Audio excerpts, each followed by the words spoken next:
রিজা চ্যাটার্জি। আজকে যে বিষয়টা নিয়ে আমরা আলোচনা করবো, যে বেদে কি মূর্তি পূজার বর্ণনা পাওয়া যায়? বর্ণনা যদি পাওয়া যায় তাহলে ঈশ্বর সাকার আবার নিরাকার হয় কিভাবে? তো বেদে সাকার এবং নিরাকার দুই ঈশ্বরেরই প্রমাণ পাওয়া যায়। সাকার অর্থাৎ যার মূর্তি সমেত পূজা করা, নিরাকার অর্থাৎ যাকে চোখে দেখা যায় না। তো বেদে সাকার সাকার উপাসনাও করা হয়, যেরকম মূর্তি তৈরি করে পূজা করা হয়। সেই মূর্তি পূজার উদ্দেশ্যে আমি প্রথমে স্মৃতিশাস্ত্র থেকে আপনাদের কিছু প্রমাণ তুলে ধরছি, এবং স্মৃতিশাস্ত্রে যে সাকার এবং মূর্তি পূজা সাকার বর্ণনা পাওয়া যায়, সেগুলো কিন্তু বেদ থেকেই, সরাসরি বেদ থেকেই তার বেদের মন্ত্রভাগ থেকেই মন্ত্রগুলো প্রয়োগ করা হচ্ছে। তো আমরা প্রথমে সাকার পূজার বর্ণনা।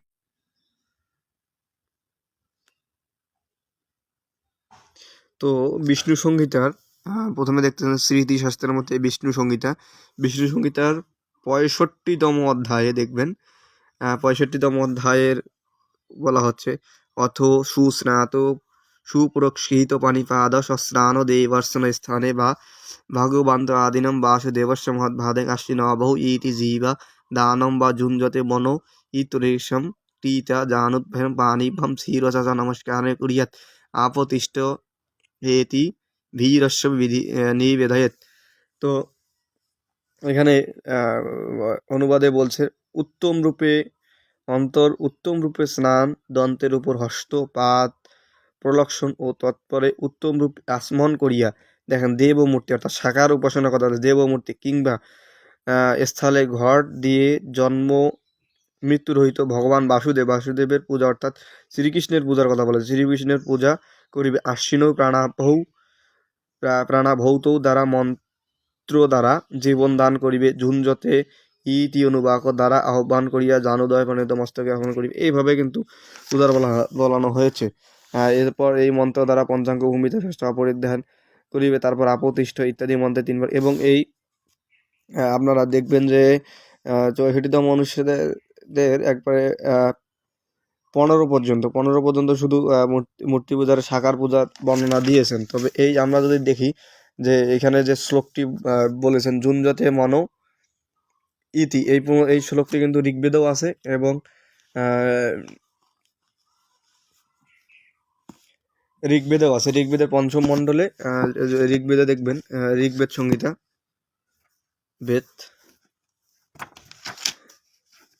সংহিতা প্রথম খণ্ড 81তম অধ্যায়ের 81তম প্রথম মণ্ডলের 81তম সূক্তের প্রথম মন্ত্রটাই কিন্তু বলা হচ্ছে, এটা 81তম সূক্তের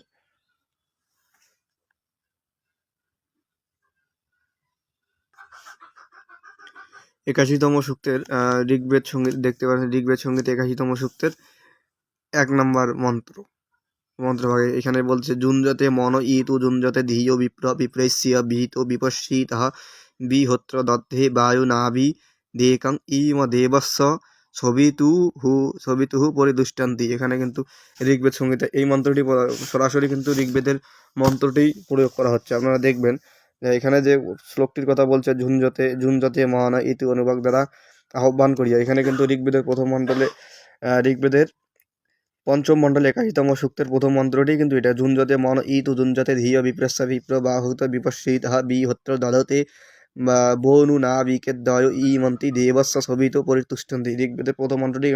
এবং এই মন্ত্রটি আবার যদি আমরা দেখি, এই মন্ত্রটি আবার শুক্ল যজুর্বেদের 36তম অধ্যায়ের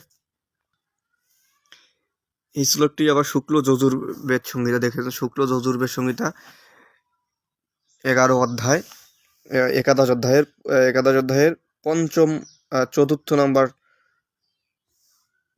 শ্লোকে ওই কথাটি বলছে। 4th নম্বর মন্ত্রে, যুঞ্জতে মন উহূত যুঞ্জতে ধিয় বিপ্রস্য বিধতে বিপশ্চিতঃ বিহোত্র দধে বয়ু নাবিকেদ্বয় ইমন্তি দেবস্য সবিতু পরিতুষ্ঠতি।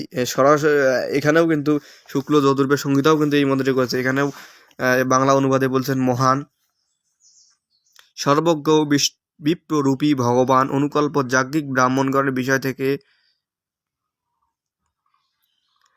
বিষয় থেকে মন নিবৃত্ত করে অধীষ্ট বিষয় যুক্ত করেছেন।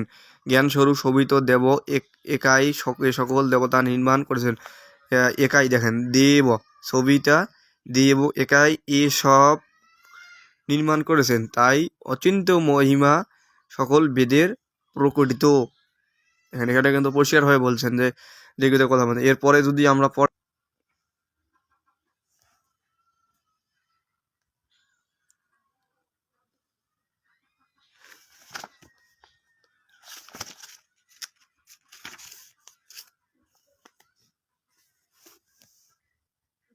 এটাও কিন্তু সরাসরি শুক্ল চতুর্বেদের ওই শুক্ল চতুর্বেদেরই শুক্ল চতুর্বেদ 36তম অধ্যায়ের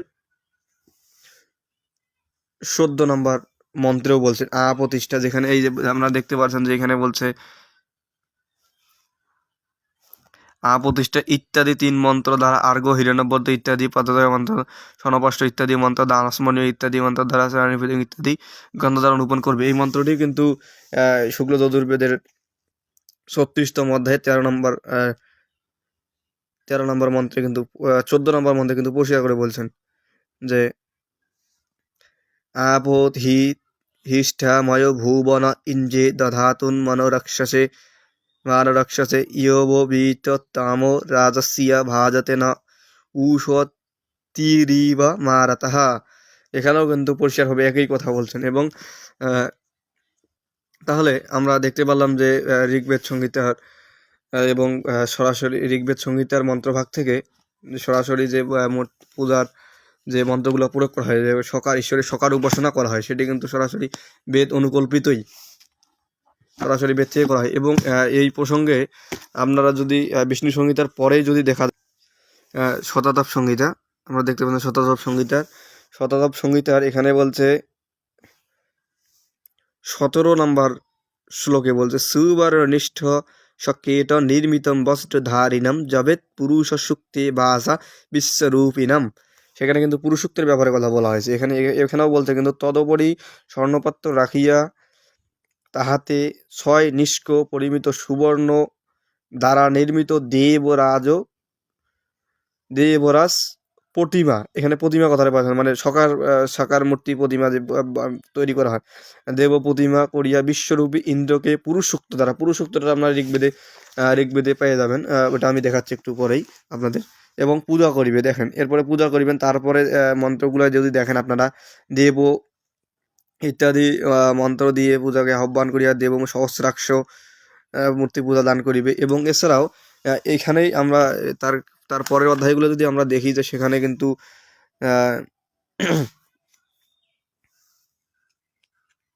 শতাতপ সংহিতার পরের অধ্যায়গুলো যদি আমরা দেখি সেখানে সরস্বতী এবং কুবের গণেশ ইত্যাদি ইত্যাদি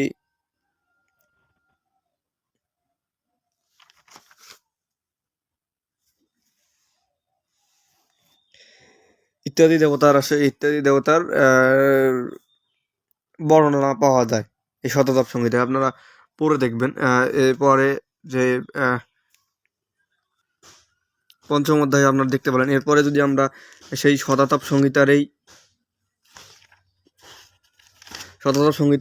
দ্বিতীয় অধ্যায়ে যদি আমরা যাই, শতাতপ সংহিতা দ্বিতীয় অধ্যায়, সেখানেও কিন্তু বলছে যে শতাতপ সংহিতা দ্বিতীয় অধ্যায়ের 22 নম্বর মন্ত্রে 22 নম্বর শ্লোকে বলছে নিষ্কাম এহম তু কর্তব্যম দেব শ্রীবৎসলানাঞ্চা পাট বস্ত্রে সংবৃত্ত পূজনন্তম বিধি ধানাতঃ। সেখানেও কিন্তু বলছে যে যমরাজ প্রতিমূর্তি আচার যেমন প্রদান করিয়া যম অপি মহিষুদা ইত্যাদি মন্ত্রের দ্বারা বিসর্জন করিবে। এখানে কিন্তু মূর্তির পূজার পরে বিসর্জনের বিধান সম্পর্কে বলানো হচ্ছে। এবং পরে দেখবেন যে নিষ্কামতু কর্তব্যম দেব শ্রীবৎসলাহ, সেখানে নিষ্কাম সুবর্ণ দ্বারা শ্রীবৎস দেব শ্রীকৃষ্ণের প্রতিমূর্তি নির্মাণ করিয়া পাঠ্যবস্ত্র দ্বারা ওই মূর্তি বেষ্টিত কর্ত দেবের পূজাবিধি অনুসারে পূজা করিবে। শ্রীকৃষ্ণের মূর্তি মানে ভগবান শ্রীকৃষ্ণের প্রতিমূর্তি তৈরি করার কথা বলেছেন, তার পূজা করতে বলেছেন। এবং তারপরে দেখবেন যে এই যে সরস্বতী ইত্যাদি মন্ত্র দ্বারা সেই ব্রাহ্মণী দেবীকে বিসর্জন করিবেন। এখানেও কিন্তু বলছে। তারপরে যদি আমরা পরের পৃষ্ঠায় যাই, শততাপ সংহিতার সেখানে পরের পৃষ্ঠায় দেখেন যে গণেশের প্রতিমূর্তি তৈরি করা বলছে। এখানে হচ্ছে 44 নম্বর শ্লোকের প্রসাদানাম প্রসাদাম কারমেত্তিয়া তু গণেশাম প্রতিমূর্তি নশ্বতে। সেখানে কিন্তু গণেশের প্রতিমূর্তি স্থাপন করা বলতে। এছাড়াও আপনারা কুবের, সরস্বতী এবং বিভিন্ন দেবদেবীর মূর্তির সকার বর্ণনা পেয়ে যাবেন। তো আমরা পরিষ্কারভাবে দেখতে পেলাম যে বেদের মন্ত্রভাগ থেকে যে আমরা যে প্রতি সকার মূর্তির পূজা করি, আসলে সেটা বেদের অন্তর্গত, বেদ বহির্ভূত কিন্তু নয়। তো যারা সকার মূর্তি পূজা নিয়ে বিভিন্ন প্রকার মত পোষণ করছেন, তাদের উদ্দেশ্যে আসলে এই ভিডিওটি বানা।